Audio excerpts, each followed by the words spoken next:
Boa noite, pessoal. Meu nome é Carla Cassini, eu sou professora da Universidade Estadual do Sudoeste da Bahia, a UEBSB, campus Itapetinga, e estou aqui para conversar com vocês, ainda que de maneira assíncrona, sobre a diversidade de anuros do estado da Bahia. De antemão, já queria agradecer a comissão organizadora do evento pelo convite. Para mim é uma honra muito grande poder estar aqui falando de um assunto que eu gosto tanto. Então, vamos lá. Para a gente falar de diversidade de anuros do estado da Bahia, a gente primeiro precisa entender quem são os anuros, né? Então, os anuros eles estão inseridos dentro de um agrupamento maior que a gente chama de anfíbios. Os anfíbios, eles compreendem os organismos que apresentam a pele extremamente fina, com a epiderme aí alcançando 2 ou 3 camadas de células apenas, tá? Então é uma pele extremamente fina, altamente vascularizada e por isso é uma pele que é muito permeável, tanto à água quanto a gases, né? E por ter uma pele tão fininha e tão permeável, esses organismos eles estão muito suscetíveis à dessecação. Então, para se proteger contra a dessecação, esses organismos, os anfíbios, eles vivem geralmente em ambientes mais úmidos e a sua pele ela apresenta várias adaptações que os protegem, né, contra a dessecação. Então, um dos exemplos é a presença de inúmeras glândulas na pele de muco e de toxina.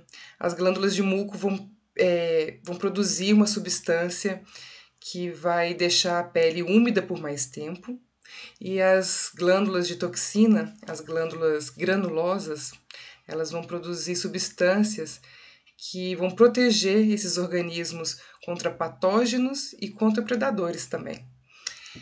Mas além dessa pele extremamente fina e permeável, os anfíbios eles têm uma outra característica muito marcante que dá nome ao grupo, anfíbios. Anfi vem de 2 e bios, vida. Então são 2 vidas. Isso é por causa dos 2 modos de vida completamente diferentes que os adultos apresentam de suas larvas. Então aqui, ó, a gente tem um exemplo de um girininho, tá? Que ao se desenvolver passa por etapas e mudanças corporais drásticas até se tornar um adulto. Então os anfíbios, eles apresentam 2 modos de vida. Um modo de vida completamente aquático, onde ele apresenta brânquias para poder respirar e não apresenta membros anteriores e posteriores para locomoção. Mas esse plano corporal ele se modifica a ponto em que as brânquias regridem, diminuem de tamanho, o pulmão se desenvolve e os membros se desenvolvem também. Então, as 2 vidas a que se refere o nome anfíbio é uma referência a essa mudança de vida completamente aquática, larval, para completamente terrestre, da fase adulta, tá? Então aqui a gente tem um girininho, que é completamente aquático, respira por brânquias e não possui membros anteriores e posteriores.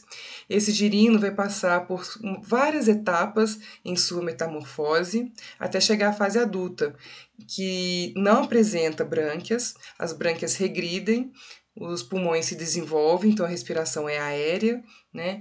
E os membros também se desenvolvem, tá? Esses vários estágios entre a fase larval, que a gente vai chamar de girino, até a fase adulta, a gente vai chamar de imago. É uma fase que não é nem completamente aquática, como os girinos, e nem completamente terrestre, como os adultos. Tá? Então, essas fases aqui, ó, que a gente vê uma cauda ainda bem desenvolvida e o início de desenvolvimento dos membros posteriores e depois os anteriores, a regressão completa das brânquias, né, que aqui é internalizada na parte interna do corpo, até para o desenvolvimento dos pulmões, essa fase intermediária, em que não é nem girino e nem um adulto completo, a gente chama de imago. Então, todos os anfíbios apresentam essa característica de dois modos de vida. Esse modo completamente aquático das larvas e o modo completamente terrestre dos adultos, tá bom? Os anfíbios apresentam 3 grupos. Estão contidos nesse grande agrupamento 3 grupos. O grupo das cobras cegas, que a gente chama de Gymnophiona. Gymno significa nua e Fiona, ou Fiona, vem de cobra. Então é como se fosse cobra sem escamas, a cobra nua, tá? Que remete a esse formato de corpo cilíndrico e serpentiforme, liso, com a pele fina, sem escamas, com muitas glândulas mucosas, granulosas também, produtoras de toxina. Mas a principal característica desse grupo, Gymnophiona, as cobras cegas, além desse corpo serpentiforme, são os olhos pouco desenvolvidos por causa de uma adaptação que eles têm à vida fossorial, ou seja, a esse modo de vida subterrâneo que fica enterradinho na terra. E também a ausência de membros, tanto anteriores quanto posteriores. Então, muitas vezes, quando as pessoas estão revolvendo a terra, né, seja preparando uma horta ou qualquer coisa, quando chove muito também elas aparecem, né? As pessoas costumam confundir com minhoca, mas são vertebrados, não são invertebrados, tá? E são organismos bem diferentes das minhocas, tá? São anfíbios. São anfíbios que não apresentam membros, têm o corpo serpentiforme e os olhos bem pouco desenvolvidos. O outro agrupamento dentro dos anfíbios, além de Gymnophiona, que são as cobras cegas, são as salamandras, que pertencem à ordem Caudata. Caudata remete à principal característica desse grupo, que é a presença de cauda, tá? Aqui, ó. Então, diferente das Gymnophionas, esse grupo Caudata, as salamandras, apresentam olhos bem desenvolvidos e os membros anteriores e posteriores bem desenvolvidos também, tá?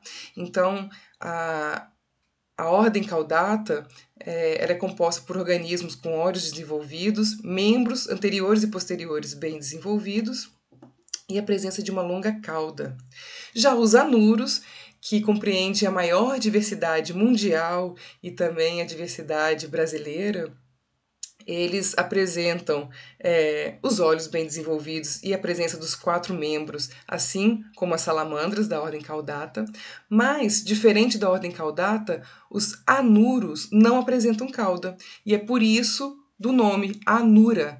Ura significa cauda, e a é um prefixo de negação. Então, anura significa sem cauda. São os anfíbios sem cauda, diferentemente dos caudata, que são os anfíbios com cauda, tá? Diferentemente das gimnophionas, as cobras cegas, que têm hábitos fossoriais, e a ordem caudata, salamandras, que se locomovem por ondulações corporais, os anuros, eles têm o corpo completamente adaptado ao salto. Então, as vértebras, elas são mais robustas, as últimas vértebras sacrais são todas fundidas numa única estrutura que a gente chama de uróstilo. A pelve é composta por ossos bem alongados e os membros são bem robustos.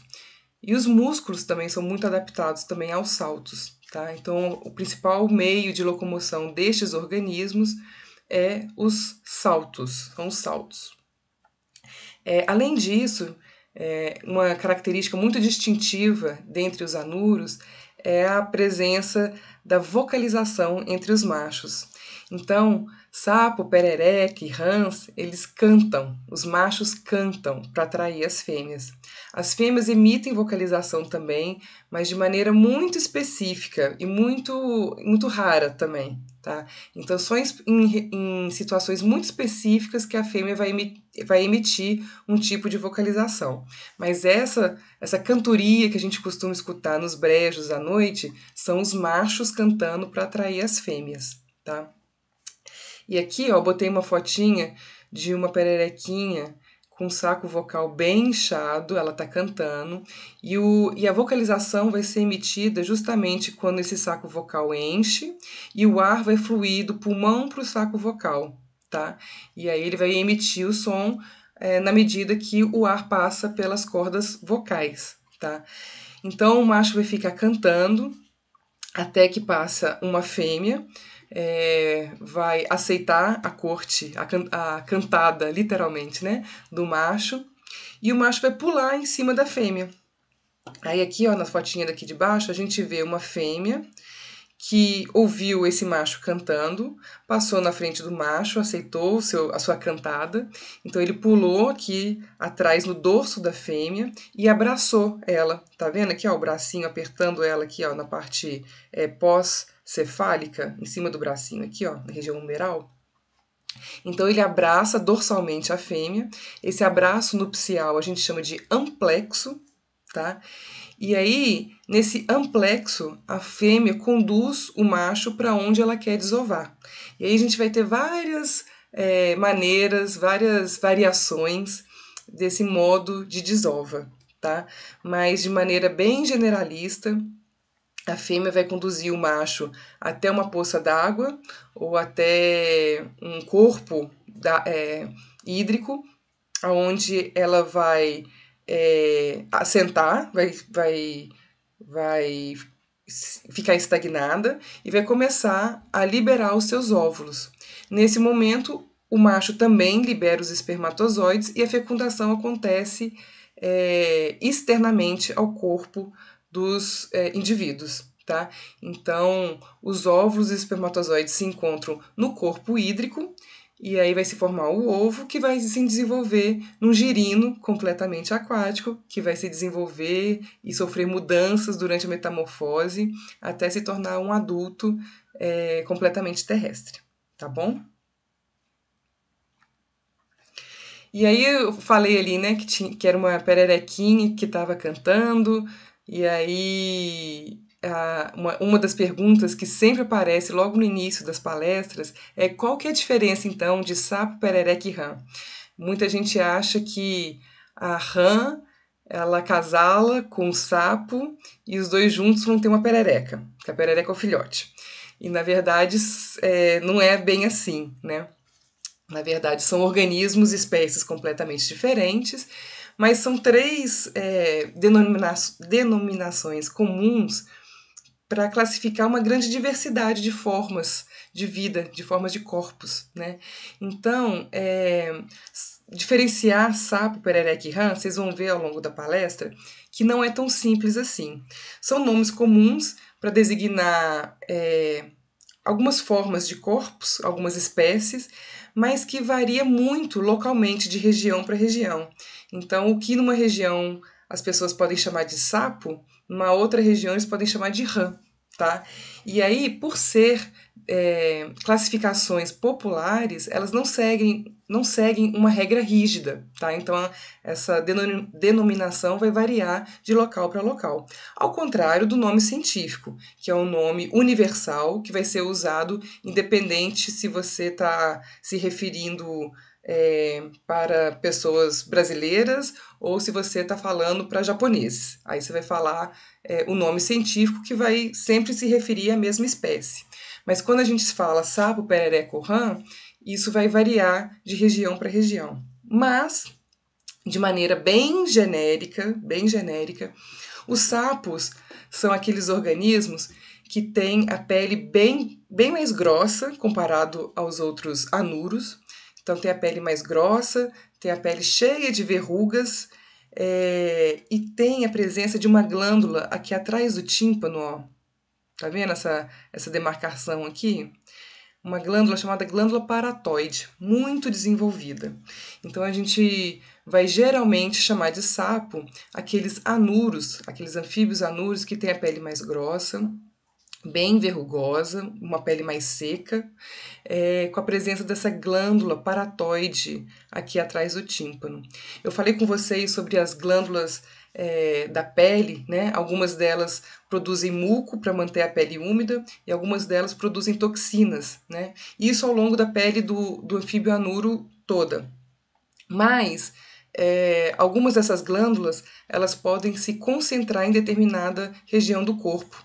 E aí, a depender da região do corpo, elas vão ficar mais densamente concentradas e aí vão formar as macroglândulas. Então, essa glândula paratoide aqui atrás do tímpano é uma macroglândula, ou seja, é um adensamento de glândulas granulosas produtoras de toxinas que alguns sapos apresentam, tá?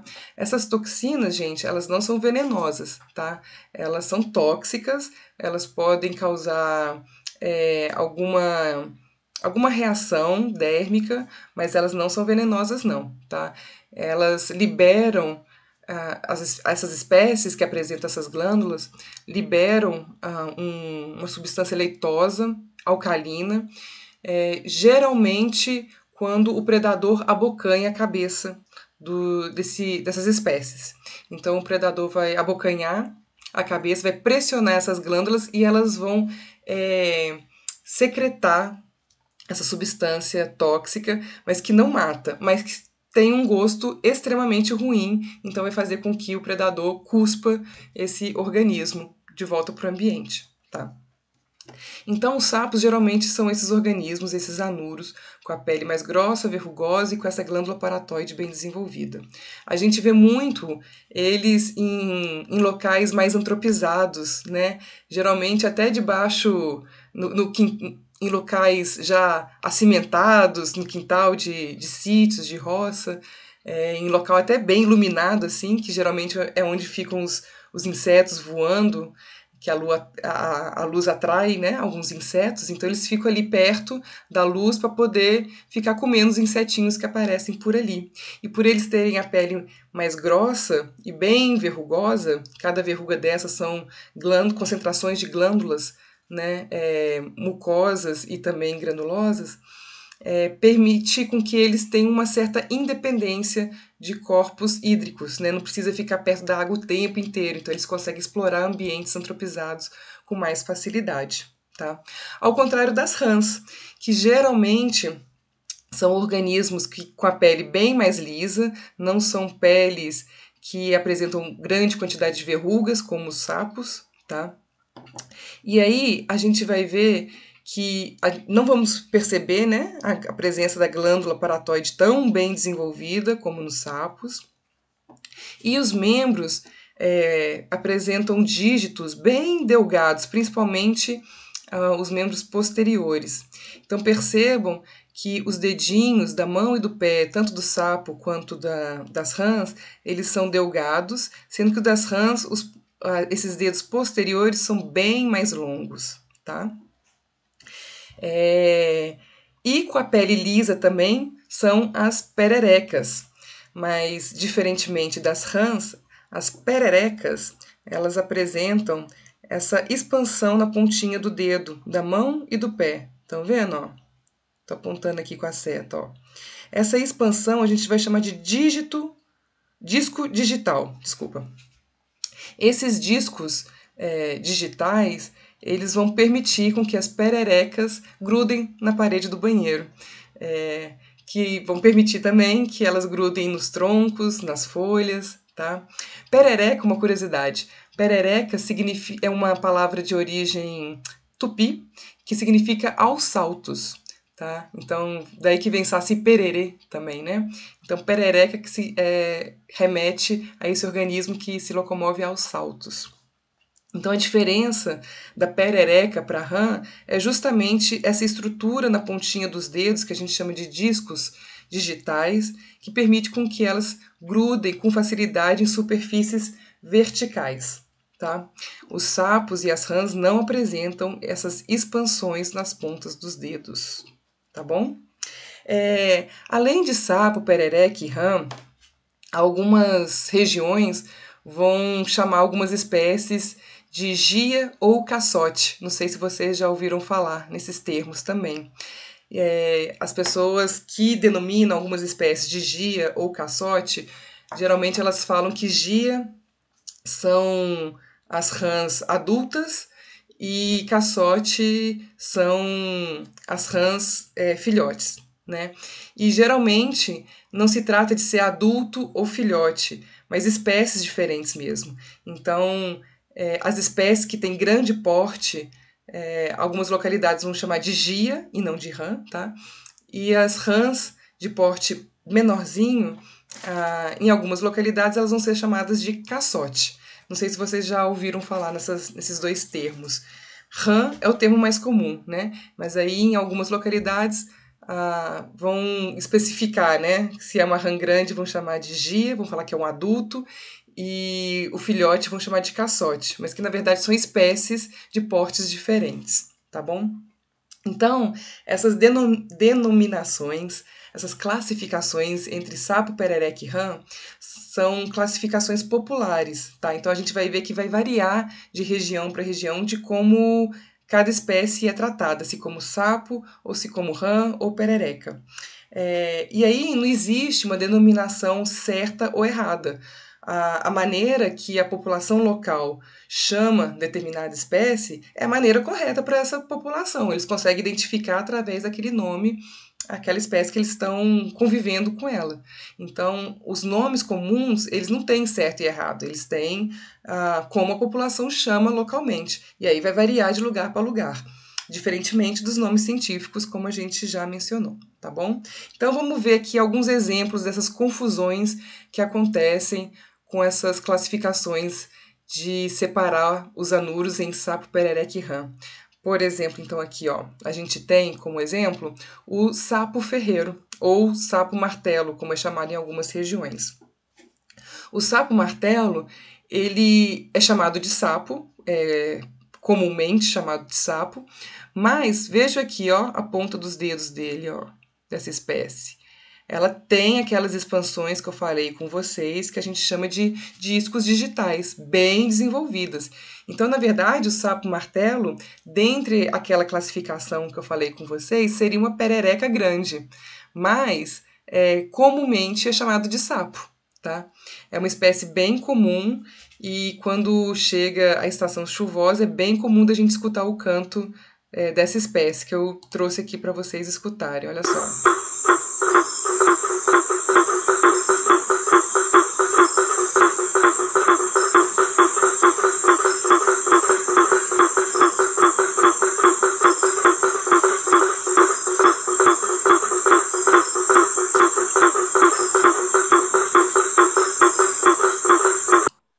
Então vejam que esse é um macho que está cantando para atrair a fêmea. Quando a fêmea chegar, ele vai pular no dorso dela, vai abraçar, eles vão entrar em um amplexo e a fêmea vai conduzir o macho até onde ela quer que aconteça a desova, tá? Mas o sapo martelo tem todas as características que geralmente a gente atribui a uma perereca, que é principalmente a presença desses discos adesivos. O sapo martelo a gente não vê a glândula paratoide tão desenvolvida, nem vê as verrugas características dos sapos, né? Então, por aí a gente já vê que essa nomenclatura comum não é universal e não é atribuída assim de maneira igualitária em todos os lugares, tá? E aí, pelo canto, vocês perceberam por que se chama, né, comumente sapo martelo, sapo ferreiro. O som do canto parece um martelo batendo no ferro. Pou, pou, pou. Outro exemplo aqui, ó, que a gente vê de confusão entre essas classificações comuns são... Opa! Aqui, ó, os sapos flecha. Aqui na Bahia, a gente não tem nenhuma espécie registrada de sapo flecha. São espécies que têm sua diversidade maior concentrada na Amazônia, tá? Mas a gente vê que, apesar de serem chamados de sapo flecha, também não tem aquele corpo verrugoso, com a pele tão grossa, como os sapos cururus, que a gente costuma ver nos sítios e nas fazendas, né? Em áreas mais antropizadas. Os sapos flechas, eles apresentam uma grande concentração de glândulas produtoras de toxina ao longo do corpo todo, tá? Inclusive algumas espécies os indígenas usam para passar a ponta da flecha, né, para poder caçar. E são espécies muito bonitas, que elas apresentam uma coloração aposemática, ou seja, uma coloração de alerta, que mostra que elas são muito perigosas, muito tóxicas, né? Então, geralmente vai ser um amarelo muito vívido, azul, vermelho, verde. Então, são sapinhos muito bonitos. Mas, apesar da gente chamar de sapo, eles não apresentam essa pele tão verrugosa, com a glândula paratoide tão desenvolvida quanto os sapos. Aqui, ó, nesse Dendrobates aqui, a gente vê até as expansões dos dígitos, como se fosse de uma perereca, né? Mas comumente é chamado de sapo flecha, tá? Mas se a gente falar Dendrobatídeo, que é o nome da família dos sapos flecha, Dendrobatídeo aqui no Brasil, ou se eu falar Dendrobatídeo lá no Japão, todo mundo vai saber que eu estou falando deste grupo. Mas sapos flecha pode variar de uma região para outra, como vai ser essa denominação, tá bom?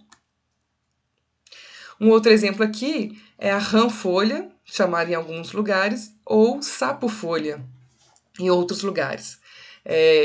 Em outras regiões também é chamado de sapo de chifre, por causa dessas projeções aqui, ó.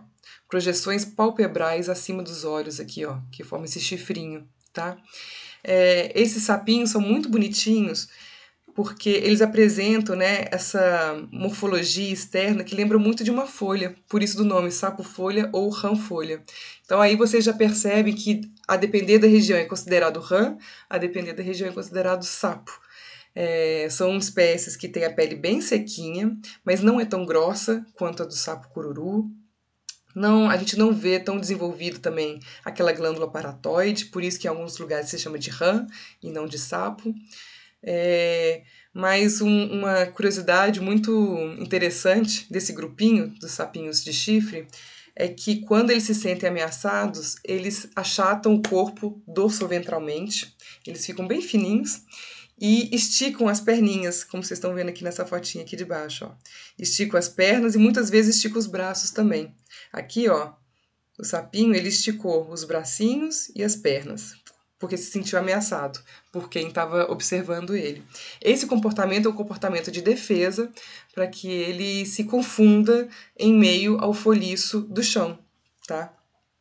Muitas vezes ele nem precisa apresentar esse comportamento de achatar o corpo dorso-ventralmente e esticar as mãozinhas e a perninha para imitar a folha. Muitas vezes, só de olhar de cima, a gente já confunde ele com o foliço do chão. Então aqui, por exemplo, é uma foto que ilustra bem isso, né? Eu acho que alguns de vocês já conseguiram achar o sapinho de chifre nessa foto, porque ele está bem grande aí na foto. Mas dá para ver como ele se camufla bem em meio à folhagem do chão, né? Para quem não conseguiu enxergar ele ainda, ó, ele tá aqui. A cabeça dele tá aqui, ó, aqui é a boca, aqui são aqueles chifrinhos, as projeções palpebrais, tá? E aqui os membros posteriores, ó. Então você vê que aqui nos membros posteriores quase que a gente não consegue ver aonde que termina o dedo e começa a foliço, né? De tão bem que se camufla essa coloração. Então é um outro exemplo de que em alguns lugares é chamado de sapo, outros lugares são chamados de rã. E por fim, o famoso sapo cambô, ou sapo macaco, que também tem a pele lisa, não é verrugosa e tem essas expansões nas pontinhas dos dedos que a gente chama de discos digitais, que funcionam como um dedo adesivo mesmo, que permite ele escalar troncos e folhas, tá? O sapo cambô, ele, apesar de ser chamado de sapo, ele entra as características corporais entram naquelas características genéricas de uma perereca, também seria uma perereca grande, tá? Então, a gente não costuma, tecnicamente, na academia, a chamar as espécies como sapo, perereca ou rã, justamente por essa variação regional que existem entre os nomes. Então, a gente vai preferir chamar pelos nomes científicos, tá bom? Então, para antes da gente ver quais são as espécies, as principais espécies que ocorrem na Bahia, principalmente dando enfoque aqui na nossa região, vamos só lembrar que a Bahia é um estado que abarca 3 biomas brasileiros, né? A Mata Atlântica, aqui representada em verde, a Caatinga, aqui em laranja, né? E o Cerrado. São biomas bem diferentes um do outro, tanto quanto a sua fisionomia vegetal, quanto as suas características morfoclimáticas, né? E por serem muito diferentes, é da gente esperar que cada um desses biomas vão conter espécies muito diferentes uma das outras também. E por isso a gente espera que a Bahia seja um país muito diverso em se tratando de anfíbios anuros. Quando a gente dá um enfoque aqui, dá um zoom para a nossa região de Itapetinga, Vitória da Conquista, a gente vê que ela está inserida dentro da Mata Atlântica e ainda assim, essa Mata Atlântica aqui, ó, nesse quadrado vermelhinho aqui que eu botei aqui no mapa, essa Mata Atlântica, ela apresenta fisionomias diferentes em regiões diferentes, né? Então a gente vai ter fragmentos de florestas mais densas, né? E fragmentos de florestas estacionais, que são esse esverdeado mais amarronzado, né? Esse verde mais militar aqui. Essas florestas estacionais, esses fragmentos de florestas estacionais, são florestas em que na estação seca perde grande parte das suas folhagens, né? Que as árvores, as folhas caem em grande parte, elas não permanecem com a folhagem densa em todo o ano. Então a gente vê que na nossa região, a própria Mata Atlântica ela é bem diversa, o que é também de se esperar que a gente encontre uma grande diversidade aqui também, por esse fato da fisionomia vegetal e climática ser diferente também, né? Ser composta por um mosaico de variação vegetacional. Tá? Mas o que a gente vê quando a gente vê as imagens satélites, aqui um zoom na região de Itapetinga, é que apesar de estar inserida na Mata Atlântica e que a Mata Atlântica apresente essas fisionomias diferentes na nossa região, a Mata Atlântica aqui ela sofre uma grande pressão agropecuária, né? Então o que a gente vê aqui é uma grande área de pasto com várias ilhazinhas de fragmentos de mata, né? Então toda essa diversidade que a gente esperava encontrar aqui, muito já se foi perdida para agropecuária, para criação de gado. Então, muito da diversidade que ocorria aqui já foi perdida devido à perda de hábitat natural mesmo das espécies de anfíbios anuros, tá? Então, a gente tem uma expectativa de que a diversidade é muito alta no estado da Bahia e também na nossa região, por causa dessa variedade de mosaicos, de fragmentos diferentes, né, de acordo com a sua vegetação e clima, mas a gente vê que a expansão aí dos pastos e das monoculturas, elas realmente são um empecilho muito grande para que a gente encontre essa diversidade. Essa diversidade fica sendo restrita a esses pequenos fragmentos de mata. Tá? Somado a essa dificuldade imposta pela expansão agropecuária, a gente tem que não existem tantos trabalhos assim publicados sobre a diversidade de anfíbios no estado da Bahia. Eu consegui encontrar pouquíssimos trabalhos de levantamento da diversidade de anuros dentro do estado da Bahia, tá? Acho que no total foram 8 só. Aqui eu ilustrei 6 desses trabalhos que eu encontrei, mas são poucos os trabalhos que lidam com o levantamento da diversidade. Alguns trabalhos lidam com a história natural de um grupo, a descrição de uma espécie, o relato de predação em outra espécie, mas a descrição da diversidade de algum local dentro do estado da Bahia são poucos, tá? Então a gente vai ter um levantamento de anfíbios anuros da Serra Bonita, da Serra de Lontras, da Reserva Ecológica da Michelin, mas não são tantos assim não, tá? E esses levantamentos, eles estão restritos a poucas localidades, são poucos trabalhos, referindo a poucas localidades em que esses estudos aconteceram. Então, nesse mapinha aqui, ó, eu botei aqui em pontinhos vermelhos, aonde existem dados de levantamento de estudos que tiveram como foco o levantamento da diversidade local, tá? Então são esses os trabalhos, são essas as localidades que a gente tem informação sobre a diversidade de anfíbios anuros dentro do estado da Bahia, tá? Vocês percebem que não são tantas localidades assim, tá?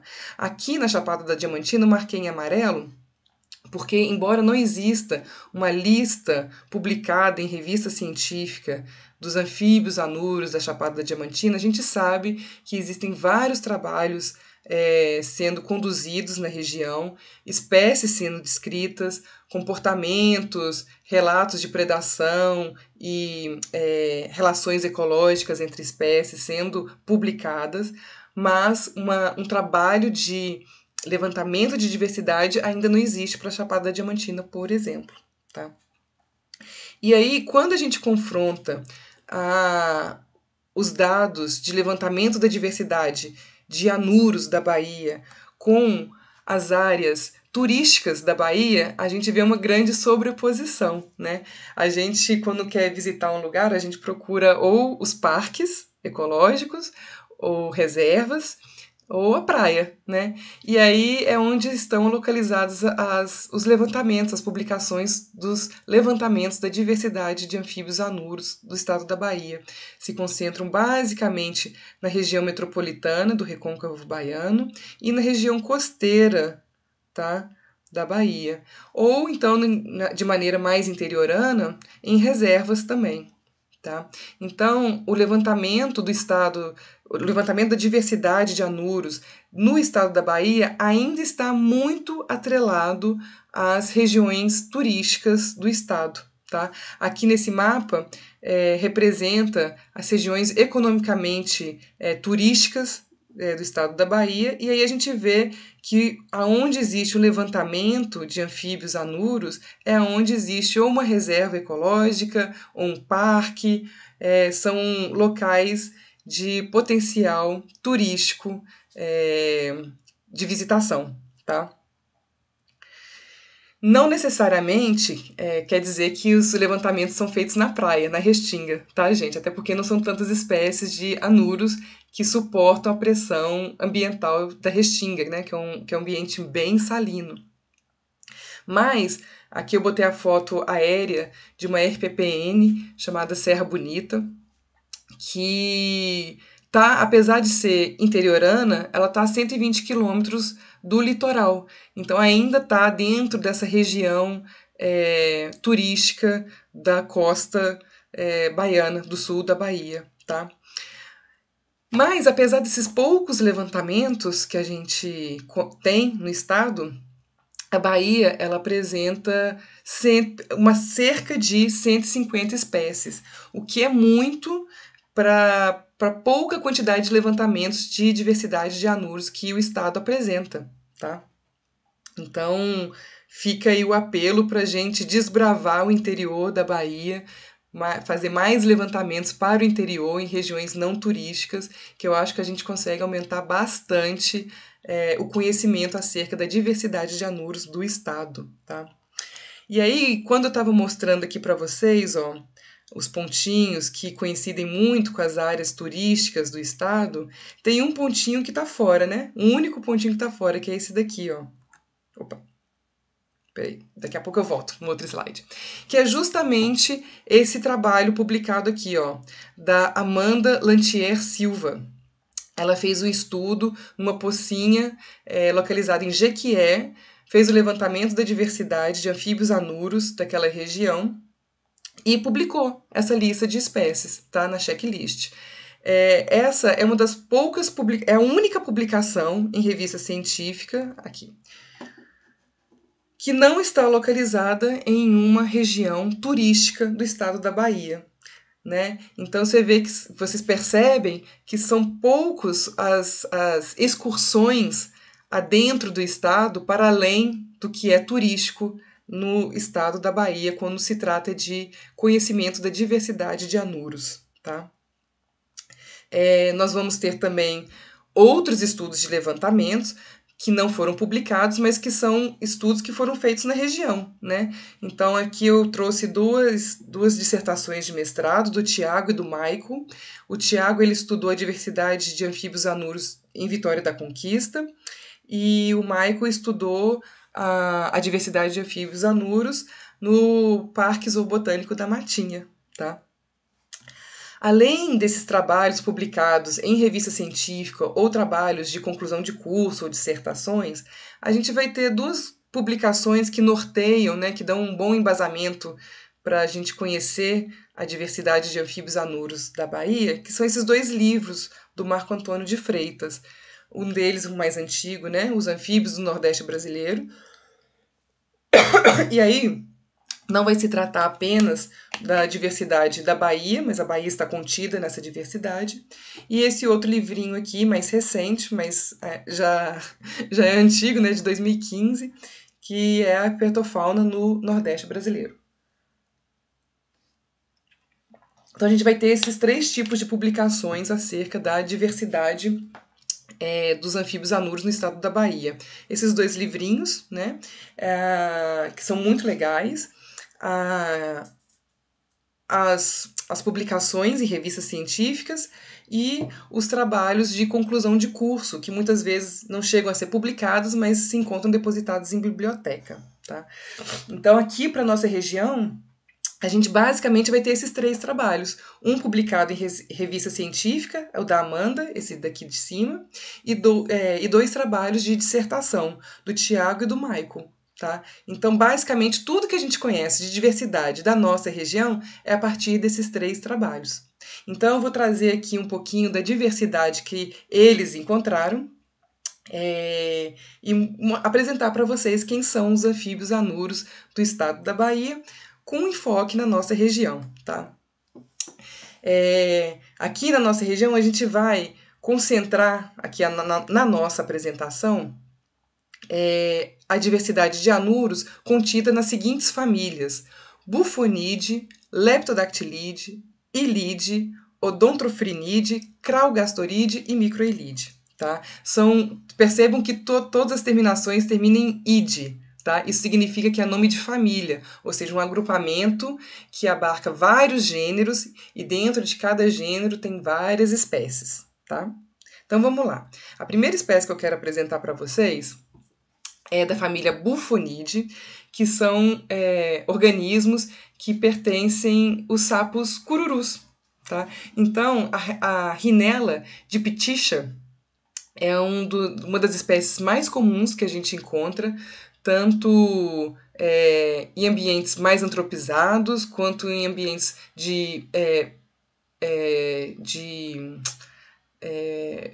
beira de fragmento, tá? E são esses sapos que ficam ali debaixo da luz para poder comer os bichinhos, tá bom? Então a gente vê aqui, ó, pele bem verrugosa, presença de uma glândula paratoide atrás do tímpano aqui, ó, bem desenvolvida, tá? Existe uma concentração de glândulas granulosas tóxicas também aqui atrás da perna, tá? Que também secretam substâncias alcalinas, e a gente vê que eles conseguem fazer essas incursões num ambiente mais seco, que não dependem tanto da umidade de corpos hídricos, justamente por causa dessa pele um pouquinho mais grossa, né?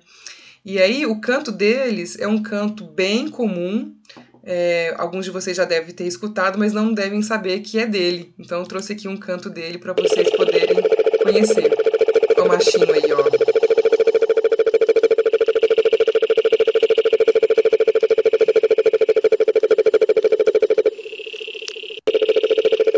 Apesar dele ficar, né, em ambientes antropizados para se alimentar, ali debaixo da luz, para se alimentar dos insetos, vejam que ele está cantando no corpo d'água, né? Então a fêmea vai passar por ali, ele vai pular no dorso dela, vai abraçar, eles vão formar o amplexo e ela vai conduzir ele para algum lugar aí no corpo hídrico para desovar. Então essa fecundação vai acontecer externamente aos corpos deles. nesse corpo hídrico aí, tá bom?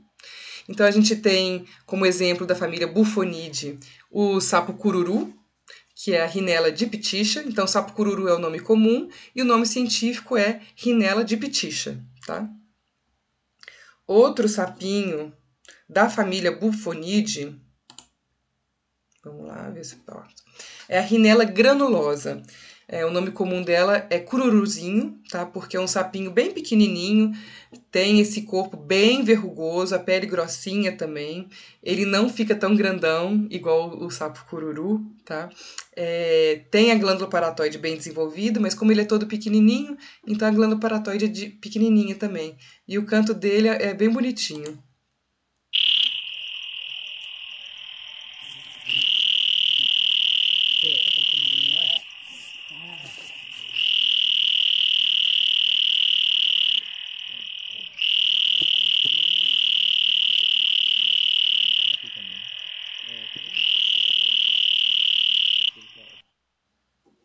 Percebam que tem uma mãozinha segurando a perninha aqui, ó. Eu coloquei essa foto para vocês perceberem o tamanho que o cururuzinho costuma alcançar, né? Que a Rhinella granulosa costuma atingir de adulta. Não é um tamanho muito grande quando comparado à Rhinella diptycha, né? Então são duas espécies da família Bufonidae que é a família tipicamente dos sapos cururus, tá? Agora a gente vai passar para uma outra família. Pronto. Que é a família Craugastoridae. Deixa eu ver se eu não pulei nenhuma espécie. É isso mesmo. Craugastoridae.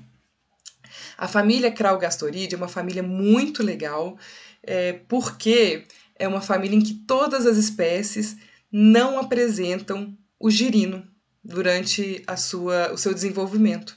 Então, são espécies que habitam o folhiço, todas as espécies da família habitam folhiço, de mata úmida, e aí o macho vai cantar, a fêmea vai passar ali por perto, eles vão fazer o amplexo, e a fêmea vai conduzir o macho para um lugarzinho que as folhas estejam bem úmidas. E ali ela vai desovar, o macho vai excretar os espermatozoides, a fecundação externa acontece ali no folhiço, os ovos se desenvolvem debaixo do folhiço úmido, e aquele embrião vai se desenvolvendo dentro do ovo, mas não chega a formar um girino aquático. Eles estão no folhiço, né? Então, do ovinho, do sapinho, eclode uma miniatura do adulto, um mini adulto. Então, é uma família inteira em que as espécies não apresentam a forma larval de girino.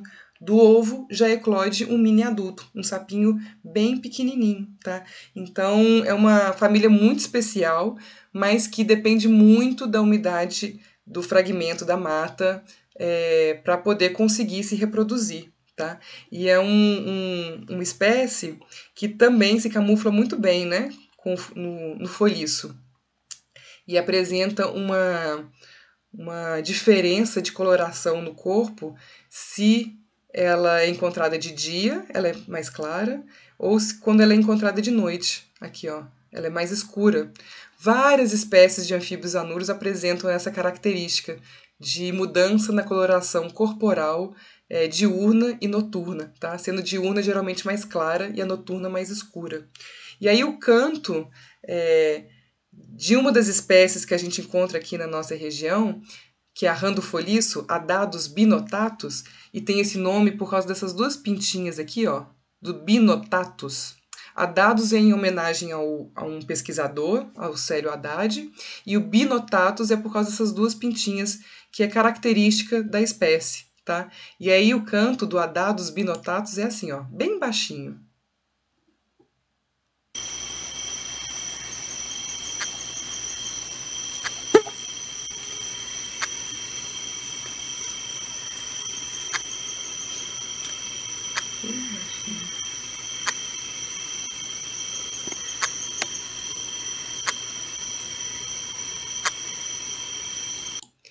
Então, se a gente não estiver prestando atenção, passa desapercebido, né? Que é bem baixinho mesmo. Então, é uma espécie que é comum, porém é uma espécie que precisa de um fragmento de folhiço úmido para conseguir se reproduzir, tá? Porque não desenvolvem girinos nos corpos hídricos, mas do ovinho eclode um mini adulto, uma ranzinha já prontinha já. Peraí, deixa eu passar aqui. E aí a gente vai falar agora um pouquinho das famílias das rãs, que são os Leptodactylides. Um dos gêneros que eu gosto muito, eu estudei esse gênero no doutorado, no mestrado, desculpa, foi o gênero Physalemos. São compostos por espécies desse gênero que, ao cantar, expandem muito o saco vocal. Então, parece até que eles estão engolindo um rim, né? Mordendo um rim. Vocês vão ver aqui nos videozinhos. Além deles expandirem muito o saco vocal, todas as espécies de Physalemos, desse gênero aqui, ó, Physalemos, eles vão depositar os seus ovos em ninhos de espuma. Olha só, botei aqui ó, uma foto de um ninho de espuma. Esses ninhos de espuma, geralmente, eles estão boiando em corpos hídricos temporários. Então, chove, o macho começa a cantar, a fêmea passa, eles vão fazer o amplexo, a fêmea vai levar o macho para o local que ela quer desovar, e ali, no local que a fêmea escolher, ela vai começar a secretar albumina pela cloaca, e macho e fêmea vão começar a bater a perninha. No que eles batem a perninha, nessa secreção rica em albumina, vai formando uma espuma. E eles vão ficando ali no meio daquela espuma. Quando ela está bem desenvolvida, a fêmea pega e libera os seus óvulos, o macho libera os espermatozoides e a fecundação acontece nessa espuma. E é nessa espuma que os girinos se desenvolvem. É um ambiente que muito provavelmente o corpo hídrico vai secar, mas a umidade vai ser mantida por essa espuma produzida pelos pais. Então, um comportamento reprodutivo que também é muito interessante. Essas espumas de brejo são comuns de perceber, mas pouca gente sabe que é espuma reprodutiva de ranzinhas. São ranzinhas bem pequenininhas, tá? Elas geralmente são desse tamanhozinho assim, ó. E no caso de Physalemos croyeri, que é uma espécie bem comum aqui no estado inteiro, ela é chamada de rã chorona e é por causa do canto dela. Olha só.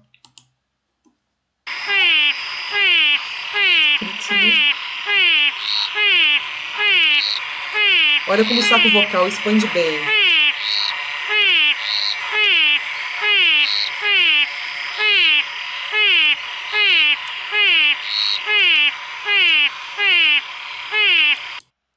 Na época reprodutiva, que geralmente é no início da estação chuvosa, os machos ficam tão eufóricos que eles cantam inclusive de dia, tá? Não esperam chegar à noite para cantar, não. Eles passam o dia cantando, assim. Então, a gente chama esse comportamento de comportamento explosivo. Esse comportamento, eles vão cantar durante um curto espaço de tempo no ano, mas de maneira muito intensa e numa aglomeração muito grande de machos, tá? Ainda dentro do mesmo gênero, Physalemos, dentro da família Leptodactylidae, temos a rã cigarra, que o nome científico é Physalemos cicada. Cicada é o nome científico da cigarra, e tem esse nome por causa do canto também, que lembra o canto de uma cigarra. Então vejo aqui ó, o saco vocal bem expandido dessa espécie de Physalemos cicada, e parece que está mordendo um rim, tá vendo? De tão expandido que fica o macho cantando.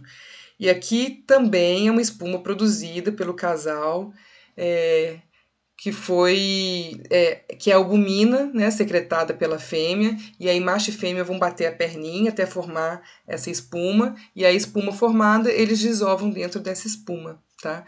Então essa daqui é o Physalemos cicada, o macho cantando tem esse som aqui, ó.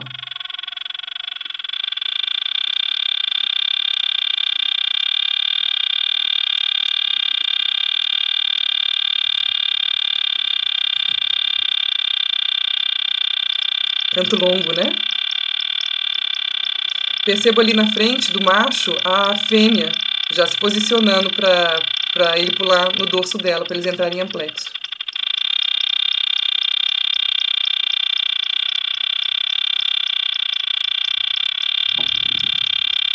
Canto bastante longo, né?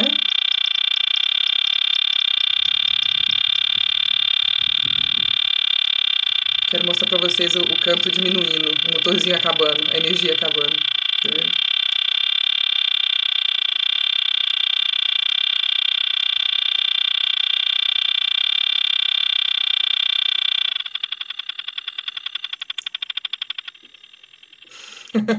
Bonitinho demais, né? Então, Physalia cicada é uma espécie que não é tão comum da gente encontrar, mas aonde ela ocorre, ela é abundante, tá? No estado. Outra espécie da família Leptodactylidae também, opa, foi. Já é um outro gênero, que são as pleurodemas. Aqui no estado, a gente vai encontrar a pleurodema diplolister, que é a que a gente chama comumente de rã da caatinga, ou sapinho da areia.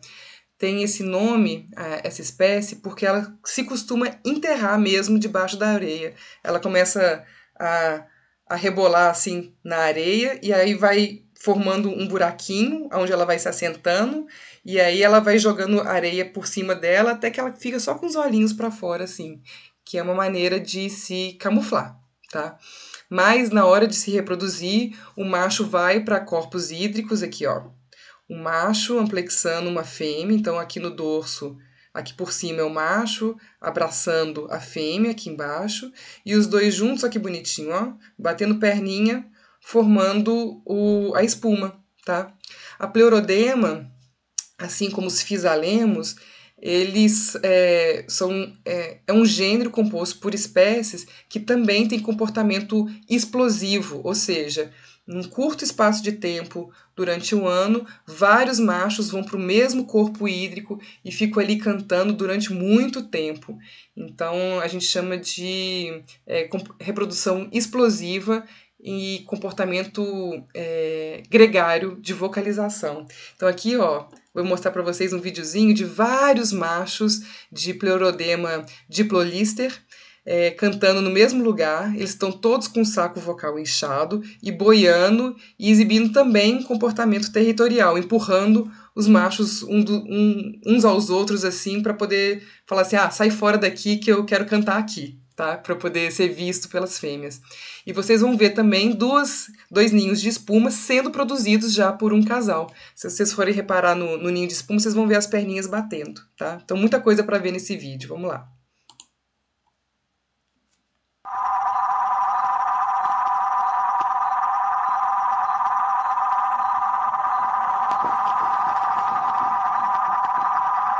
Parece carrinho de bate-bate, né?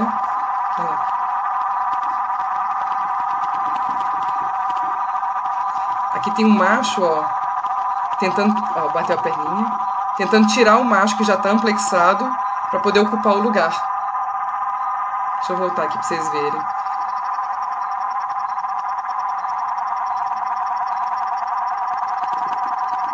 Vários machos cantando juntos.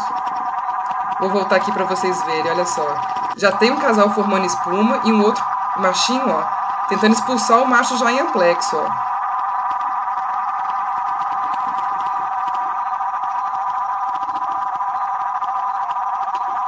Viram? Batendo a perninha? Muito legal, né? E isso é o que a gente chama de comportamento explosivo de reprodução, tá? E tudo que vocês estão escutando é a vocalização da Pleurodema diplolister. Olha que bonitinho.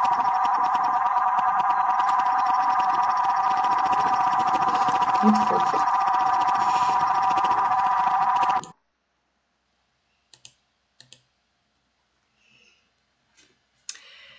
Essa espécie é uma das minhas favoritas. Ela é uma espécie de áreas abertas, muito comum, não só no estado da Bahia, mas no país todo, tá? Mas eu gosto muito do Leptodactylus fuscus. Primeiro porque ele é muito bonitinho, mas tem vários aspectos da história natural dele, do comportamento reprodutivo dele, que são muito interessantes. Então vamos lá. Leptodactylus fuscus é chamado comumente de rã assoviadeira, então vocês vão ver por quê.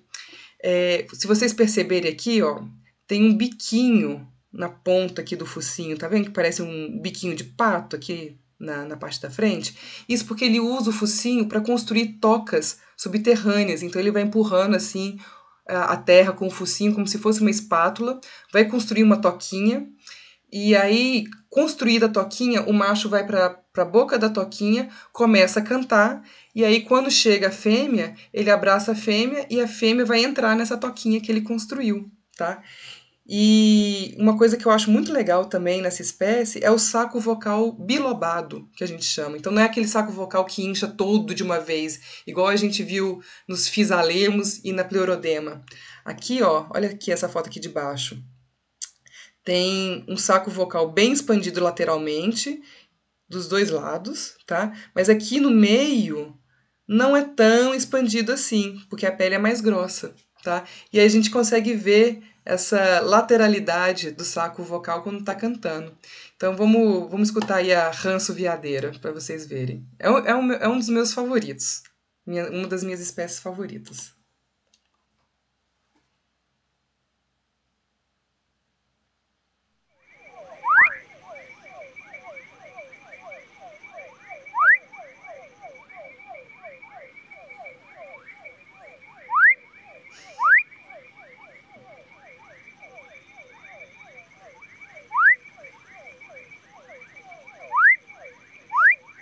Fofa, né? No caso, fofo, né? Que é o macho que canta.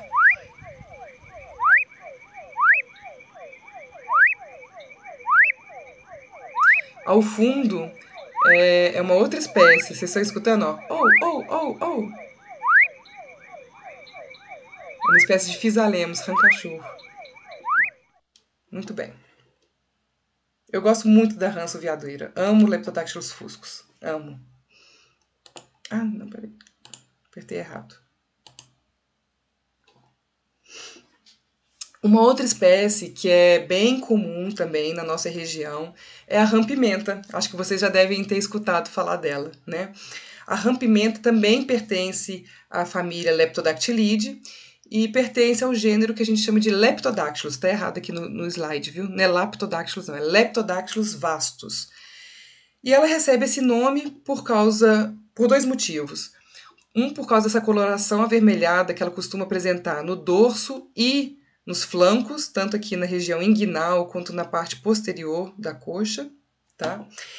Mas principalmente porque se você pegar nessa rã e eventualmente coçar o olho ou passar a mão na boca sem querer, você vai sentir uma ardência muito, muito, muito grande. Então ela produz uma secreção que arde pra caramba. E essa é a intenção dessa substância que ela secreta mesmo, né? Arder bastante para o predador soltar ela no momento do ataque, tá? E aí, a Leptodactylus vastus apresenta um comportamento de defesa bem interessante, que é levantar a bundinha, levantar a bundinha e estufar o corpo para exibir as partes avermelhadas do corpo, como se fosse um sinal honesto de alerta que apresenta substâncias tóxicas e que o predador não vai ter uma sensação agradável ao abocanhar este indivíduo. Então, ao se sentir ameaçado, a rã-pimenta, Leptodactylus vastus, vai levantar o quadril, vai levantar a bundinha, vai exibir essas partes com colorações avermelhadas, alaranjadas, bem bonito, e numa tentativa de mostrar para o predador que não vale a pena abocanhar ele não. E se abocanhar vai ter uma experiência bem desagradável, né? O canto é um canto bem curtinho do Leptodactylus vastus, mas bem comum de escutar, principalmente durante a chuva.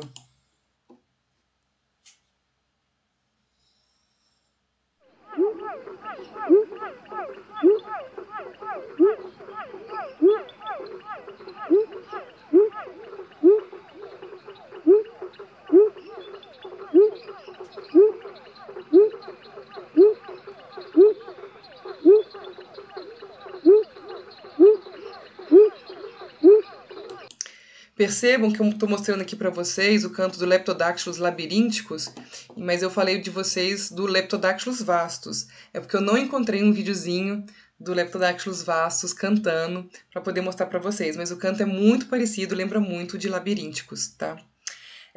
Um outro aspecto interessante dessa espécie é que as fêmeas têm o braço normal, né?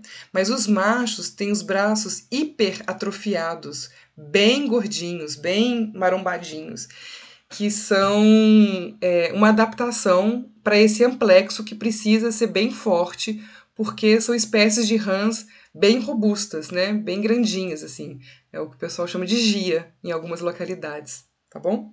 Então, os machos de Leptodáctilos vastos, além de vocalizarem, é, eles vão exibir essa hipertrofia dos braços na época reprodutiva, tá?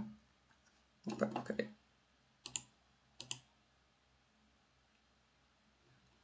E aí a gente vai mudar de família. A gente vai falar agora da família Illide, que é composto, em sua maioria, pelo que a gente chama de pererecas. Então, a maioria das espécies da família Illide vai apresentar aqueles discos adesivos na pontinha dos dedos, tá? Então, eu trouxe aqui para mostrar para vocês uma espécie comum que a gente chama de perereca do banheiro, que é a que geralmente costuma aparecer dentro dos banheiros, que é a Synax x signatus. E a Synax x signatus, ela tem esse nome por causa dessas virgulinhas que apresenta aqui, ó, no dorso aqui, que muitas vezes pode se encontrar aqui no centro e aí formando um X, tá? Mas na grande maioria das vezes vão ser virgulinhas assim, ó, tá? No dorso. Essa é a característica principal dessa espécie. E aí percebam que os discos são bem desenvolvidos, ela consegue ficar aderida em superfícies verticais e é a espécie que a gente mais encontra comumente nos banheiros, tá? O canto do macho é assim, ó, é bem escandaloso, hein? Vamos ver se vocês já escutaram em algum momento.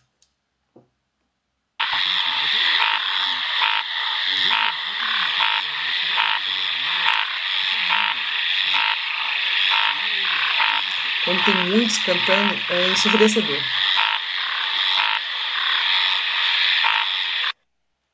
E a Synax x signatus, ela vai ficar no banheiro justamente porque a pele é muito fininha, então ela vai buscar sempre se manter em locais muito úmidos. E os banheiros geralmente são locais bastante úmidos para elas ficarem ali. E como às vezes pode ter mosquinhas de banheiro e tal, elas podem se aproveitar para também ficarem se alimentando ali no ambiente, tá? Então por isso que é bem comum de encontrar elas no banheiro. Todas as espécies que eu estou falando, gente, a única que realmente é problemática se você pegar na mão e não lavar antes de encostar em qualquer outra parte do corpo é Leptodactylus vastus, a rã-pimenta.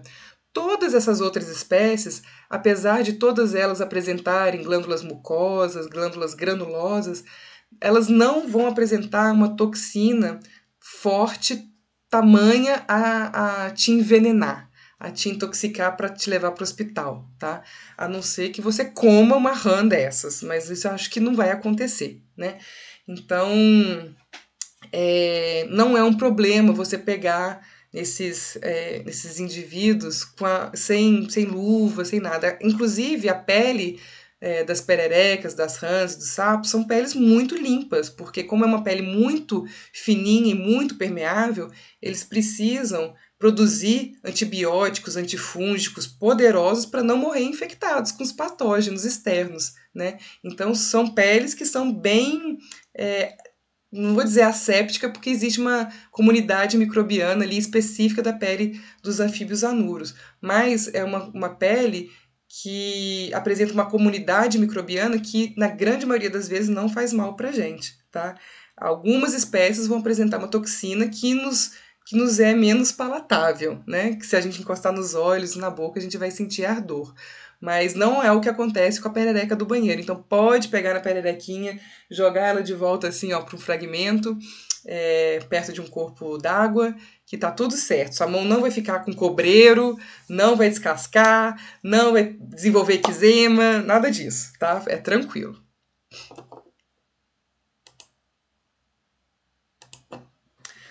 Outra espécie da família Elide são os Dendropisopus minutus, que talvez seja a espécie de perereca mais comum do Brasil, tá? E obviamente a gente vai encontrar ela aqui no nosso estado e na nossa região também.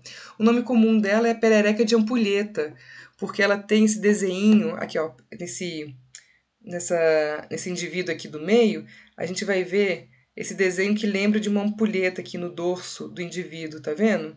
Mas esse desenho, ele pode sofrer variações, tá? Dentro da mesma espécie, vejam só. Tem várias variações desse desenho de ampulheta, tá?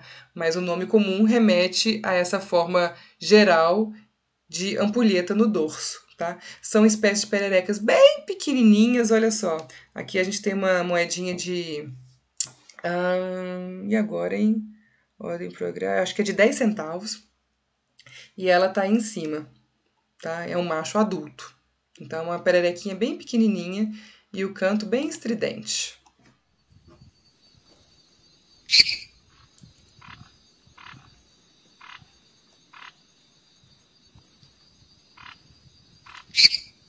A gente consegue ver a ampulheta aqui, ó, no dorso, tá vendo? Opa. Entendeu isso? Acho que não.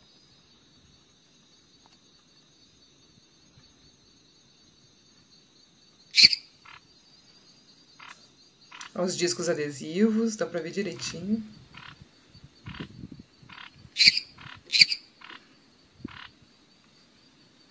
Ao fundo, umas sinas X signatus, a espécie que eu mostrei pra vocês anteriormente, ó. Cantando ao fundo.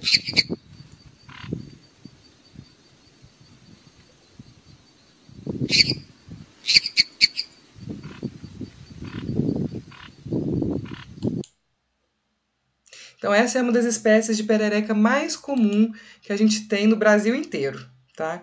E aí a gente vai encontrar aqui na Bahia e em especial aqui na nossa região também.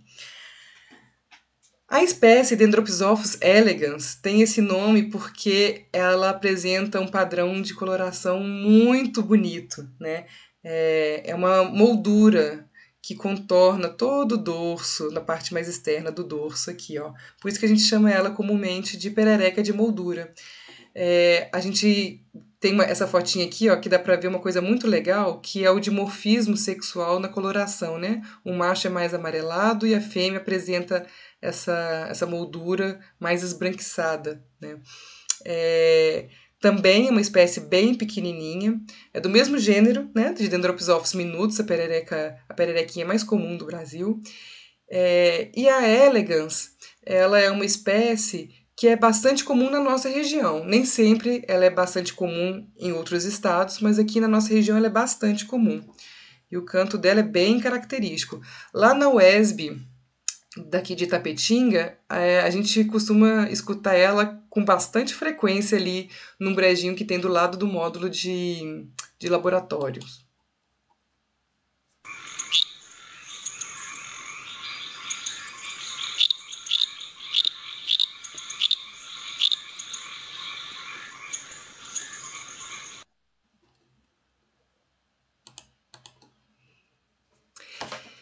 E aí agora eu queria falar para vocês dessa espécie que não é uma espécie muito comum, muito pelo contrário, uma espécie altamente ameaçada de extinção, que é a perereca zumbi, Dendropsisophus necronastes. Necro vem de mortos e nastes é o que nasce. Então é o Dendropsisophus, a pererequinha, que nasceu entre os mortos. Ela foi descrita de um brejo do lado de um cemitério, por isso desse nome comum, perereca zumbi. É o único lugar que ela é conhecida, de um brejo do lado do cemitério em Almadina, ali perto de Floresta Azul. E aí é do mesmo grupo da Dendropsisophus elegans, que a gente acabou de ver, a perereca de moldura. Mas aí a gente vê que o padrão ele é bem diferente, né? Apesar de ter essa moldura incompleta, tem essa listra dorsal vertebral aqui, ó, também, né? E aí, por ser uma espécie recém-descrita, a gente não tem videozinho do canto para mostrar para vocês. Mas uma coisa muito bonita dessa espécie também é a cor da esclera, que não é branca, né? É uma coloração avermelhada. É um olho muito bonito dessa espécie. E ela é da nossa região, recentemente descrita, né, daqui da Bahia, e que está muito ameaçada de extinção, que ela é conhecida de um lugarzinho só, e é um lugar bem antropizado, que se a mata ciliar for derrubada, essa espécie vai embora junto com a mata.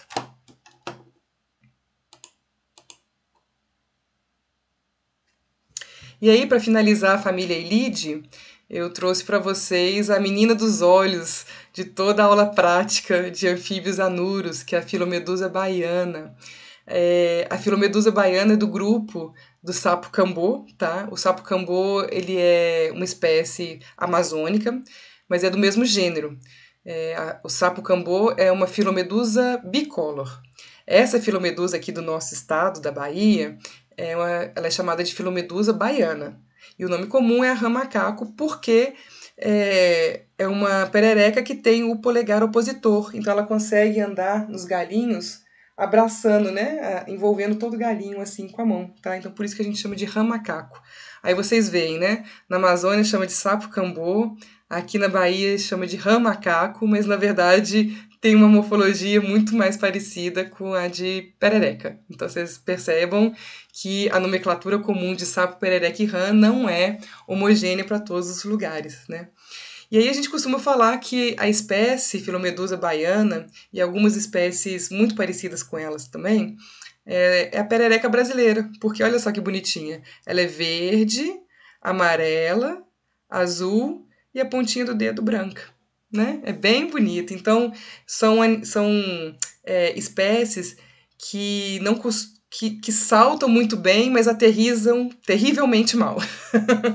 Então, elas não são tão ágeis assim. Então, elas são mais vagarosas, andam com bastante lentidão e por isso não deixa os alunos tão afoitos e desesperados. É a espécie que geralmente cativa os estudantes que costumam iniciar o curso de Zoologia dos Vertebrados com medo dos anuros. É a espécie queridinha das aulas práticas de anuros. E o macho tem uma vocalização bem discretinha, olha só.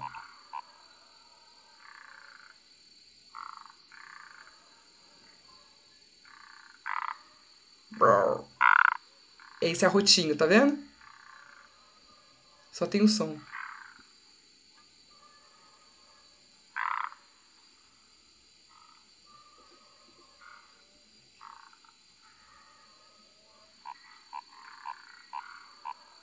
Esse ó é ela também.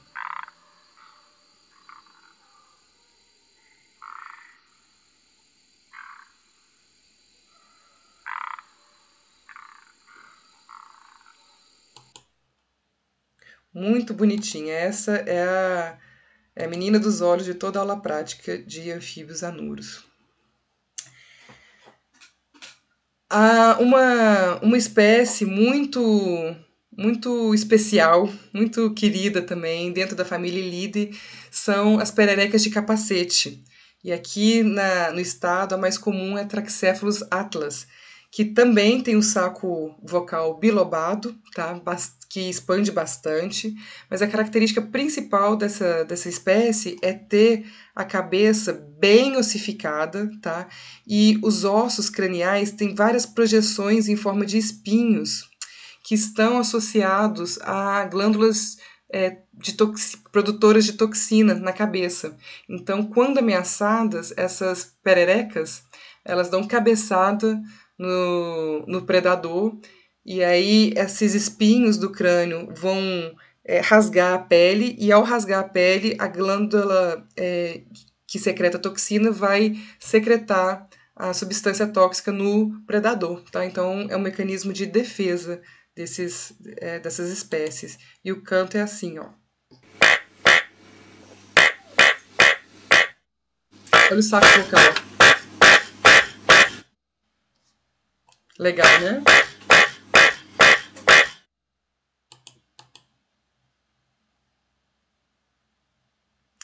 Agora sim, por fim, agora eu prometo que é o fim dos ilídeos. As pererequinhas de bromélia. Elas vivem a grande parte da sua vida dentro de bromélias, que são ambientes úmidos, bem nutritivos, Então, o macho canta ali dentro do copinho da bromélia, o girino se desenvolve ali dentro, o girino vai se transformar no adulto ali dentro, que vai cantar ali dentro. Então, são espécies que altamente dependentes de bromélias para poder sobreviver.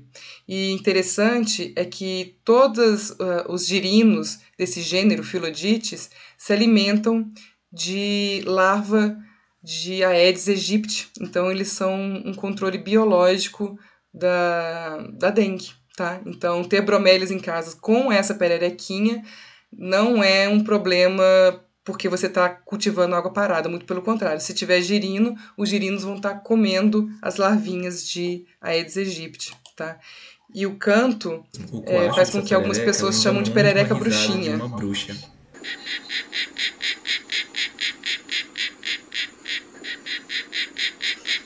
Eles falam que lembra a risada de uma bruxa. Acho injusto, não acho tão parecido, não. E aí a gente não tem tantas espécies assim de microilide, que são espécies que têm o corpo bem globuloso e a cabeça bem pequenininha, né, desproporcional ao tamanho do corpo, mas que exibem um comportamento reprodutivo muito interessante também, porque são explosivos, tá? Então, eles passam a maior parte do tempo enterrados e vão à superfície basicamente para se reproduzir, tá? E aí, o nome comum dessa espécie, Dermatonotus milleri, é rambode, por causa do canto, que vocês vão perceber agora, ou então sapo hambúrguer, por causa do formato do corpo redondinho, né?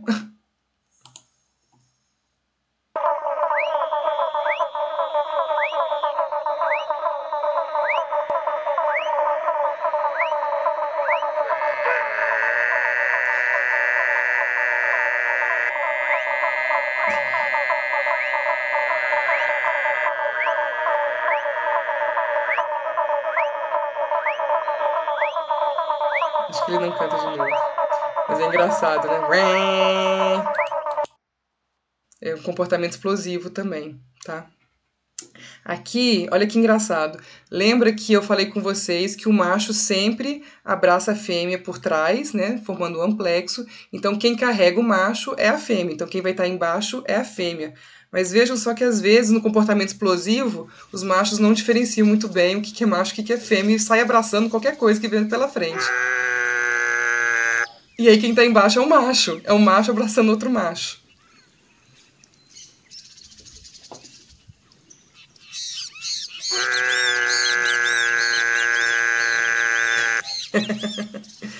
Então isso acontece também no mundo dos anuros, tá? Aqui no estado da Bahia, na nossa região não é conhecido ainda, tá? Mas no estado da Bahia foi recentemente descrita a espécie mais recente do estado da Bahia, é Vitreohrana assu. Ela pertence à família Centrolenidae e a principal característica dessa família é apresentar o ventre transparente. Então, por isso elas são conhecidas como pererecas de vidro ou rãs de vidro, a depender da região, né? Perereca ou rã. Então, quando a gente vê por debaixo essas espécies, a gente vai conseguir ver o fígado, o coração batendo, a gente vai ver os movimentos peristálticos. Se for uma fêmea, a gente vai conseguir ver os ovos aqui nas laterais, tá? Então, essas espécies apresentam o ventre bem transparente, a ponto de a gente conseguir ver os órgãos, né? E o macho tem esse cantinho bonitinho.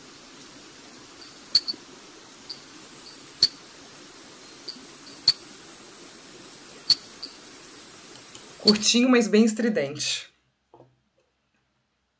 E por fim, uma espécie que é muito interessante aqui do estado da Bahia, o Alofrine relicta, né, da família Alofrinidae.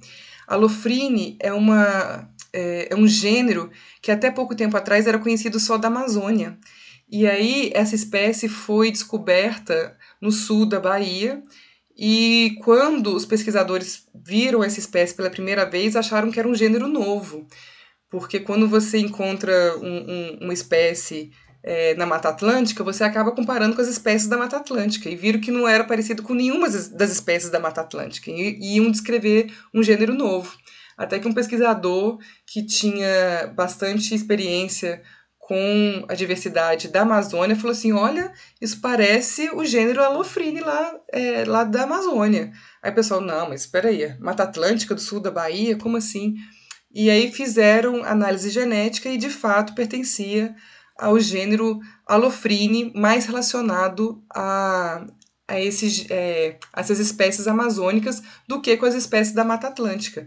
E isso é uma evidência de que a Amazônia e a Mata Atlântica já estiveram unidas, né, num contínuo florestal único, antes de aparecer as diagonais secas do Cerrado e da Caatinga, né? Então, o nome relicta remete a essa presença relictual de um antepassado amazônico no sul da Bahia, tá? A imagem não é muito boa do canto dele, mas é a única imagem que existe de registro do canto dessa espécie. Um olho avermelhado, bonito também, né?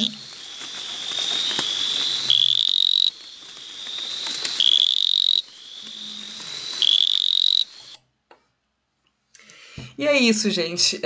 Ficou um pouquinho longa, mas são muitas espécies interessantes para mostrar. Quem tiver dúvida pode me mandar um e-mail, ou pode me chamar no direct lá no Instagram, que eu respondo, ou então mandar uma mensagem para a comissão organizadora, que eles vão me encaminhar a dúvida também. Uma dúvida que pode surgir aí na cabecinha de vocês é que eles falam que xixi de sapo cega, né? Eu esqueci de falar isso no início da apresentação.